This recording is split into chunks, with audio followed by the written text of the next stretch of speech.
Welcome, this is Nick from Beer and Batreps, and today we have an Age of Sigmar battle report. And it is a doozy. It's pure combat.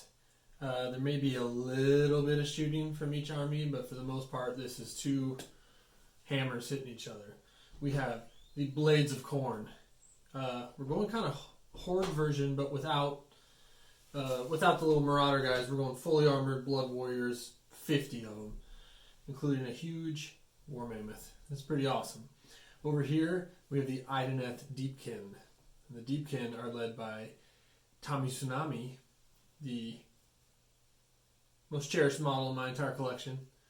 I love this model. The Eidolon of Mathlon.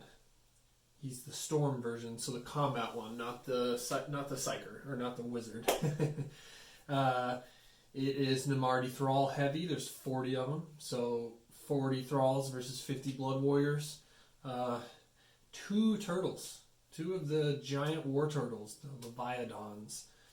There's also two Alopexes, the great white sharks. So it's just a lot going on in this battle. Chaos has a little bit of shenanigans with the new cat, the new Sphere Ranks. He does some debuffs to the opponent. And it's just a lot. It's a lot of defensive Blood Warriors that you're going to have to shift off objectives.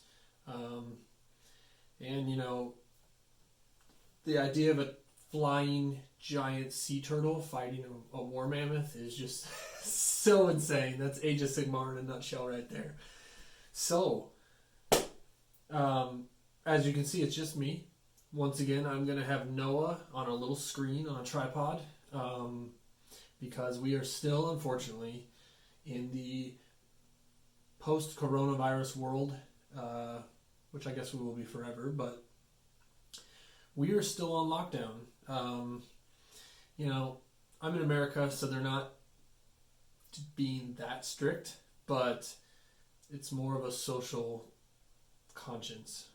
We're trying to flatten the curve, so Noah is not coming over. We're going to do it on, I think we're doing it on Google Hangout, but yeah, as long as you have one person who owns both armies, has a good table set up, and is willing to do the legwork of moving both armies, all you have to have is a friend on the other end with some dice and some knowledge of the game, maybe the AOS official app that has all the stats on it.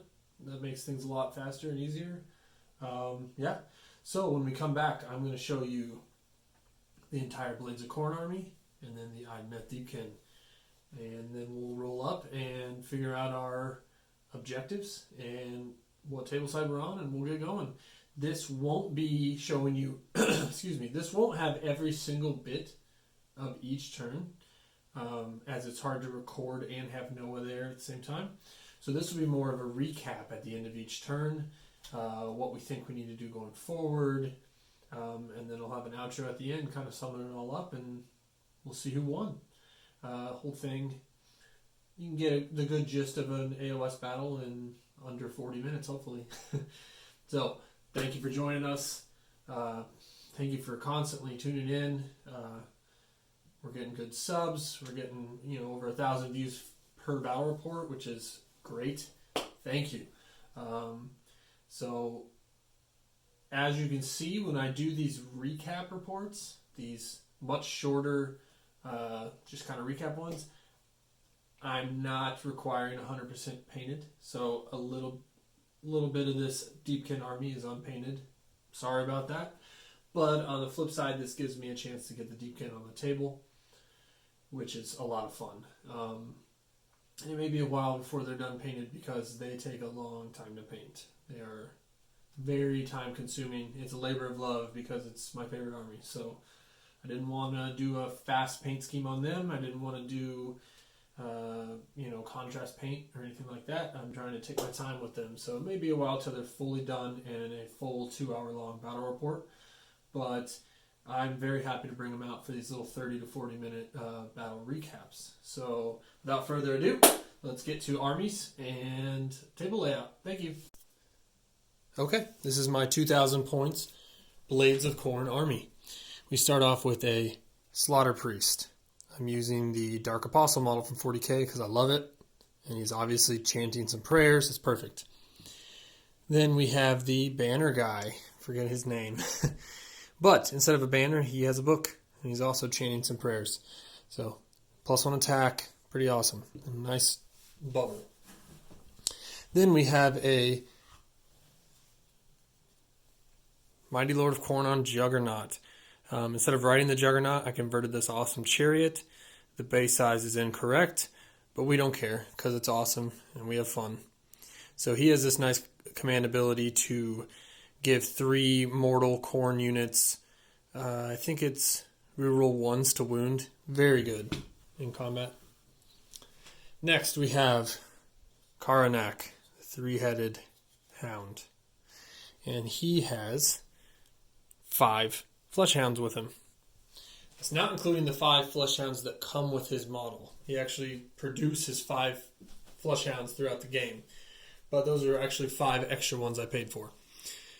Then we have a unit of 10 Blood Warriors. And for this army, all the Blood Warriors have the shield that bounces back mortal wounds on a save roll of a 6. I love it. We want mortal wounds. This is how we do it. So we have a 10-pack.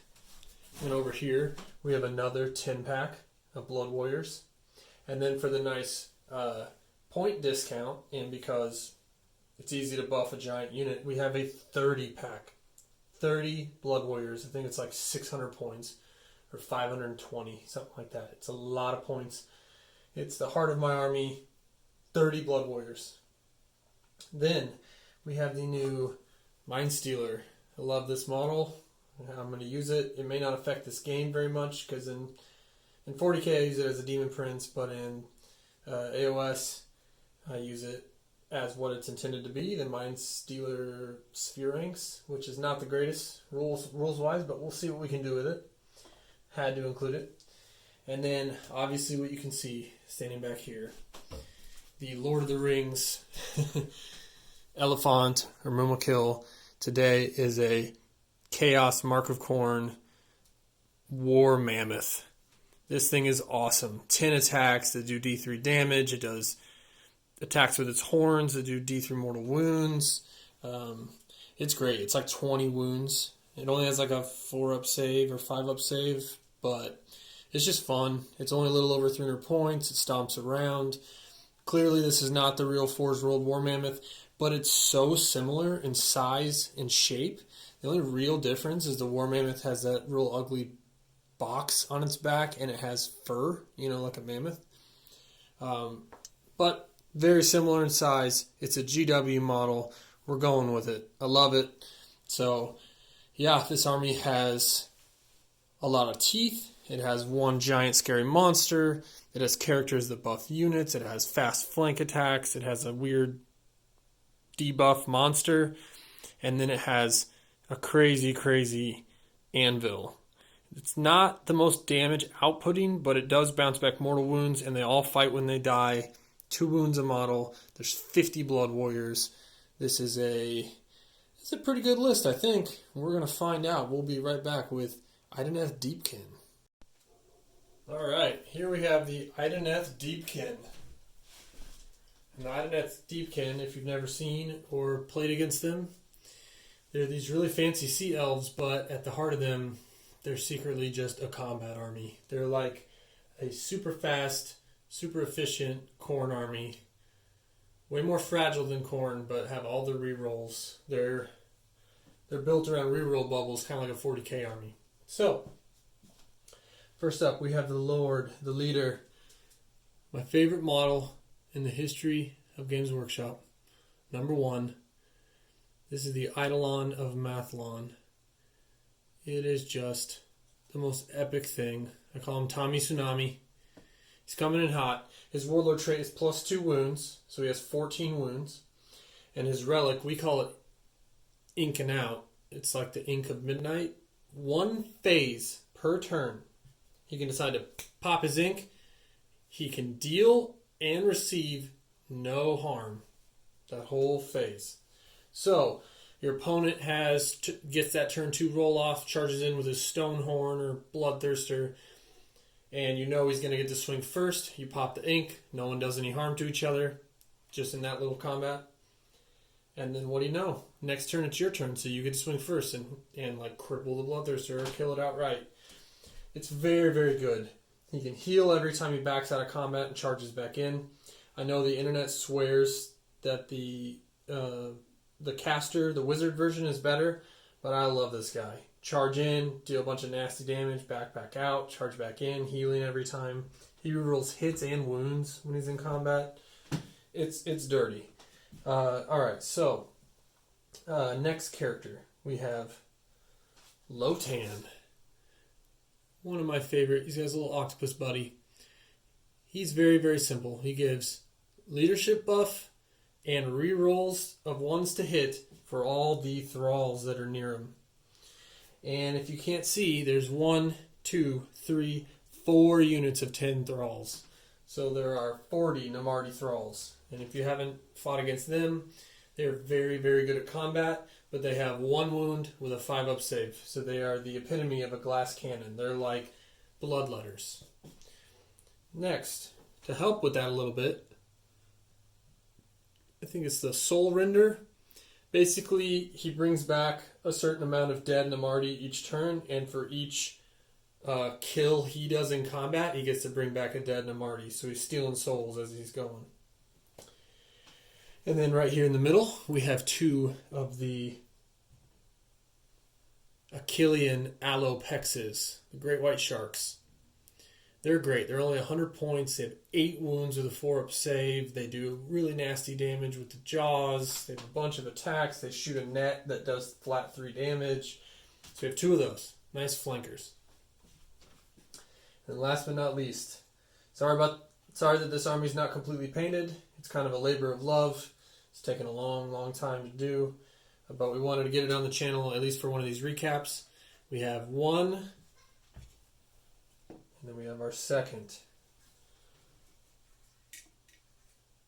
Leviathan. Another just incredible model. I mean, when that Adepticon came out with this leaked, or when they came out with the pictures of this army, I knew right then I'd own every single model. I knew it was my favorite aesthetic of any army ever. I know lots of people make fun of them online. They don't quite like it, but flying sharks and all that. But man, I cannot wait till they build more onto it, whether that's floating jellyfish or a giant crab, something really cool like that. Orcas, big killer whale, that'd be awesome. But that is 1990 by Idoneth Deepkin. So we are about to have a nasty, nasty combat battle between extreme efficiency and just tons of wounds covered in armor and a mammoth. So this ought to be great, guys. We'll be right back after we roll off for side. We get the objectives laid out, and we'll see you in a minute. Okay. As we pan across the battlefield, the battlefield layout was basically Hammer and Anvil from 40K, but AOS version. All right, so the battle plan today, we actually used 2 of the cards from the Ruse, Twist, Objective, Open War deck. So, the Twist. Each player can pick a friendly unit at the start of their hero phase. That unit heals D3 wounds. We can both do that. Pretty cool. But this is something we've never tried. We've never seen anything like it in 40K or this. It's awesome. We each have 3 objectives. At the end of our turn, if you control an opponent's objective, you can burn it. Remove the objective when you do so. The first player to burn and pillage all 3 enemy objectives just wins the game. That's it. So we each have 3. We're trying to burn our opponents. If you can burn all 3, the game ends. If we go 5 turns, we will maybe just add up points killed if no one's burned all 3, but this doesn't say anything about turns. So I actually think there's not 5 turns. I think this just goes till we burn. So luckily for you guys, this is the recap version, so this won't be a 3-hour game, 4-hour game. But yeah, so that's our twists and our objective. We each have 3. So this is obviously the Khorne side. We have an objective right here, all the way up. I know it's a little crazy, but the Deepkin have a guy, I think it's a Soul Scryer, who comes off a board edge and brings 2 units with him, and they all get +3 to their charge. So he only has to roll 6 to get to combat. So I couldn't put objectives around the board edge. It was too risky. So I had to have him kind of up in my castle so that it wasn't super easy for him to do that. So first one's here with 10 Blood Warriors on it. Right next to that is the giant Mark of Khorne War Mammoth. Next to that we have our priest and our banner guy who's holding a book instead of a banner on this objective. In front of them is a 30-pack of Blood Warriors. Keep in mind, all my Blood Warriors, all 50, have the bounce back mortal wounds on an armor save of a 6 ability. So hopefully we'll be bouncing lots of mortal wounds back. We'll be fighting when we die. By the way, I hyped up Deepkin a lot in the intro because they're my favorite army, but I'm actually not running Deepkin. Noah wanted to try him, so Noah is Deepkin. I'm Khorne. So then we have the Lord of Khorne on Juggernaut next to the 30-pack.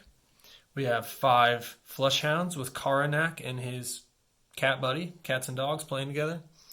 And then back here, the kind of risky one that I don't know if this is going to come back to bite me, we have another objective with 10 more. But I tried to deploy these guys to make it really hard because when they come off that board edge, they still have to have that main rule of 9 away, like in 40k Deep Strike. So then we pan across the battlefield to this horrifying line of Namarti thralls. We also have a shark, Tommy Tsunami himself, the warlord, the Eidolon of Mothlan. Next to him, Lotan, and a soul, not Soul Scryer, soul something. The fighter who brings back dead thralls. Behind them we have a turtle. And then off the board, ready to ambush off one of my board edges, is the Soul Scryer, an Achillean Alopex, and a turtle. Leviathan. Back in the very back are his 3 objectives. He saw that I had no fly keyword, so he made a wall, and we're going to meet in the middle in glorious battle. And he's just going to try to keep any of my units from slipping past. So we will see how this goes. I finished deploying first. He can advance and charge on turn 2. So obviously turn 2 is very important. Since there's no scoring per turn, I guess if I let him go first, even if he sits still, I could run up as far as I can and then hope for the turn 2 victory on the turn 2 roll off and then charge. We will see. Turn 1 coming up.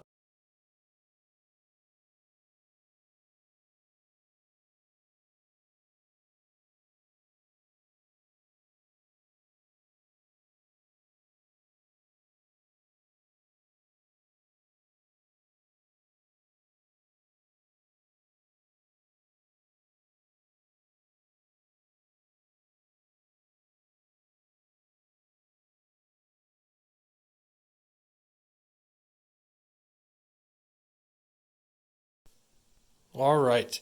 So here's a recap of turn 1. Blades of Khorne elected to go second. We were hoping for that awesome, ever-elusive double turn. So he decided to just move up 4 inches with all of his thralls. They just crept up 4 inches. If you played AOS with fast combat armies, you kind of know it's kind of a chess game. If neither army has much shooting or magic, it's kind of a chess game because you don't want to come up too fast and then the other guy gets to smash into you. It's not as unforgiving as 40k, because in 40k all the charging units get to fight. At least in this game, you always alternate.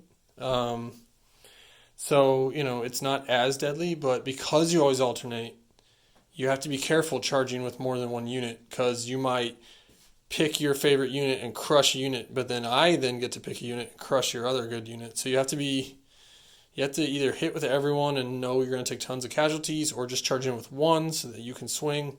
It's tricky. So anyway, back to it. He moved up 4.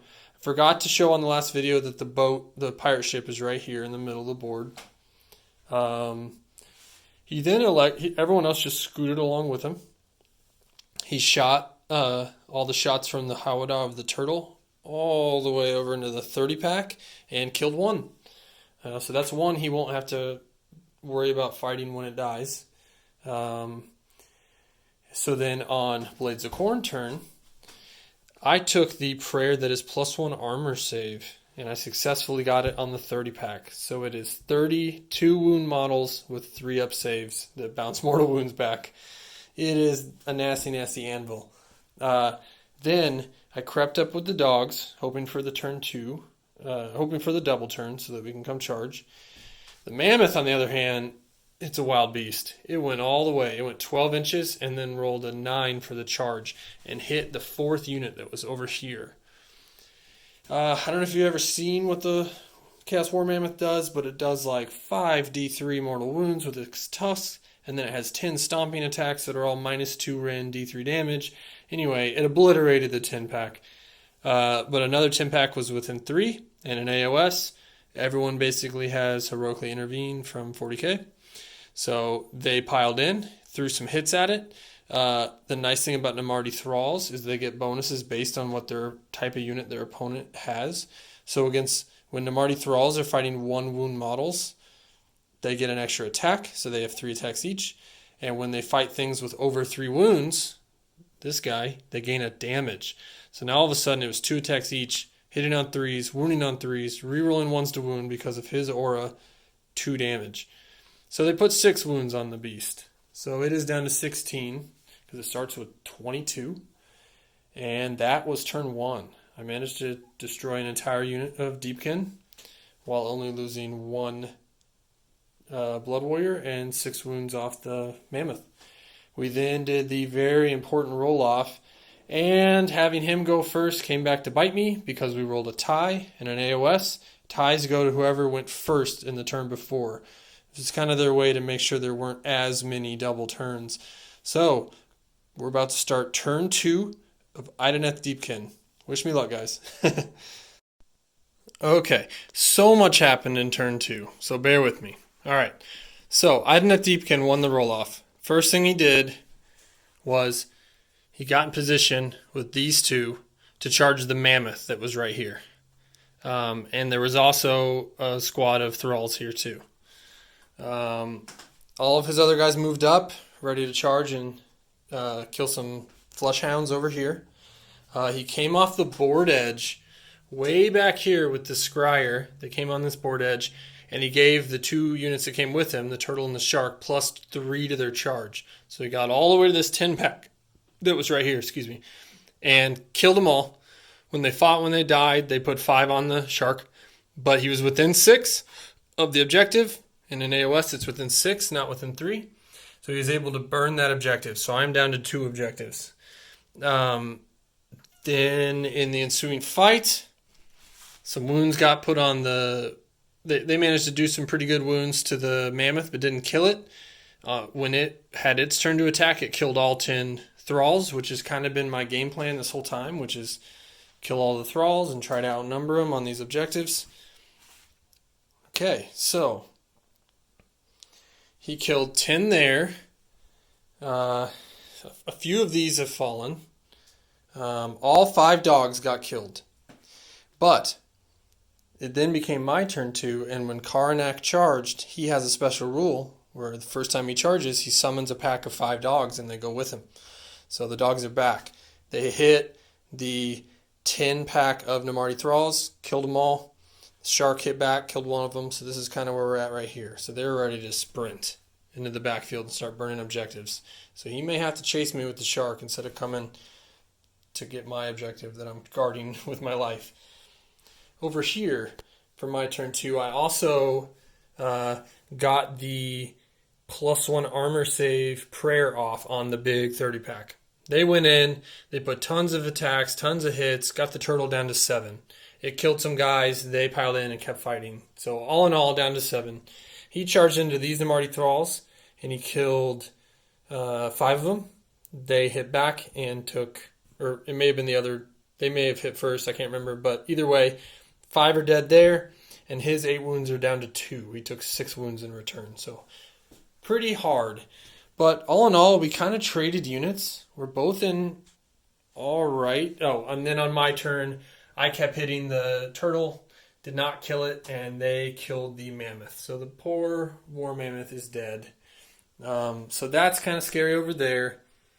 Right now, my unbreakable giant horde of 3-up armor save is still doing pretty good. They're alive and kicking. That objective is under these 2 characters. This objective is under the cat with this wall of Blood Warriors. So we may have some kind of like sprint to start burning objectives while they come this way to start burning objectives. It's going to be kind of wild. He has fly keyword and he's very fast. And on turn 4 he can advance and charge again because he is the like Foyhan, however you pronounce it, Futhan chapter. So right now it's looking like Deepkin are in the lead. I mean, they are in the lead. They've burned 1 objective. But Khorne, the Blades of Khorne, won the roll-off for turn 3. So I'm getting a double turn. So let's hope I can make the most of this.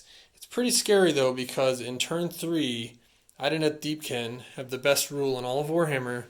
In turn 3, all of their units fight first. So it makes me not want to charge his people. I mean, I'll handle this. I'll lose some guys, but they'll pile in and fight when they die, and then I'll swarm them and bring that turtle down, hopefully. But yeah, going into turn 3, we'll see who can... Well, we'll see if Khorne can climb back into this game. So the last few turns went super rapidly, so we went ahead and just plowed on through, and I'll do a recap of what happened for the rest of the game. Basically, what I was talking about earlier with these dogs having some room, it worked. The dogs jumped to here. Khorne got a super long run all the way to here. Over here, it became just a nasty scrum of all the units and all the characters fighting. The banner guy got killed. This was the slaughter priest who does prayers. And I decided to switch it up, and instead of giving 3-up save to the horde, I started doing the D6 mortal wound prayer, and it did really well. It did like 5 to the turtle, and then the next turn it did 4 to a shark. So it really helped all the Blood Warriors slowly chop everyone down by throwing those mortal wounds in. The Deepkin kept chopping away, but as the Blood Warriors died, they were able to hit back and kill more and more Deepkin, Namarti Thralls. So we held that really well. We left the cat on this and then sprinted forward with these last remaining 10 to go help this middle. We took down the shark over there. We took down the soul scryer. We took down another shark that came to this gap. You can see where the shark was. We pulled him down. The turtle was right here. We pulled him down. We just slowly started chopping away. The pack of Namarti that's right here was back here fighting my warlord on the chariot. They killed him, unfortunately. So anyway, the dogs that were trying to get to these objectives got to about right here when Tommy Tsunami, the Eidolon of Mathlon, met them right here, killed them, chopped them apart. So then I kept winning the roll-offs. So this went to about turn 6, I believe. Maybe turn 5. I won the roll-off, and Khorne ran all the way to this objective and burned it. He then jumped on me and killed him. I then had so many blood tights that I summoned a unit of dogs back onto this objective. They burnt the objective. The turtle then went, oh no, came running back to fight the dogs, failed his charge. It was a very important charge. Failed his charge right here. He then needed to win the roll-off to get the double turn and charge them and kill them. But I won the roll-off. The dogs jumped to here, and you burn them at the end of your own turn, which burnt the third one, which finished the game. Khorne with the victory. Now, I will admit that it had been so long since either of us had used a Khorne army, because I've been just painting like crazy to get them up and ready, that we forgot that you can summon units with the Blood Tithe in terms of Deep Strike. So if he knew that, he may not have left these so bare and open for me to summon units onto him. I told him, I said, hey, you forgot about this. I can maybe try not to drop right onto him, try to give you a little bonus. But he said no. He said, both of us forgot it. It's kind of on him as well for not remembering that Khorne can do that. So that's where you're at. Khorne players, you got some nasty abilities to deep strike onto objectives and pull the win out. So at the end of the game, we burnt all 3 and Deepkin burnt 1. So Khorne held strong. They are defensive and they have some tricks with the Blood Tithes. That's pretty much it, guys. Nice quick battle report. Got some fun painted armies. Got to get the turtle out there. That's always fun. It was just fast-moving, fast-paced, brutal combat, jumping around. Kind of a crazy objective-based mission. We have to burn all 3 and the game just ends. But it kind of came down to that. Jumped on that and won the game. Thanks for tuning in. This is Nick from Beer and Batreps. We're going to try to turn these shorter battle recaps out more because of the coronavirus pandemic. He can't join me here at my house for the full 2-hour in-person battle reports, so we're just going to keep churning out these shorter ones. Hope you like them, and if you don't, cross your fingers that the pandemic ends pretty soon so we can get back to our regularly scheduled full-length battle reports. Thank you. Cheers. Hit like, subscribe, tell your buddies. Thanks for joining us. See ya.